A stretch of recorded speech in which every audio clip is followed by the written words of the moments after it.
জীবনে সুখী হতে চাইলে 5টি কথা ভুলেও কারো কাছে শেয়ার করবেন না। 1 নম্বর হচ্ছে স্বামী স্ত্রীর গোপন কথা কারোর সাথে শেয়ার করা যাবে না। সেকেন্ড হচ্ছে নিজের গুনার কথা কারোর সাথে শেয়ার করবেন না। 3 নম্বর হচ্ছে পরিকল্পনার কথা। You shouldn't share with another person your planning.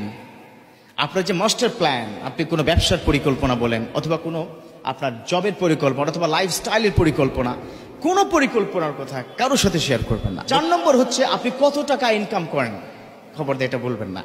এটা যদি আপনি শেয়ার করেন একটা লেভেলে, তিনি আপনাকে পেয়ে বসবেন। তিনি হয়তো আপনাকে বলবেন আমি এটা চাই ওটা চাই, তোমার তো ইনকাম অনেক ভালো।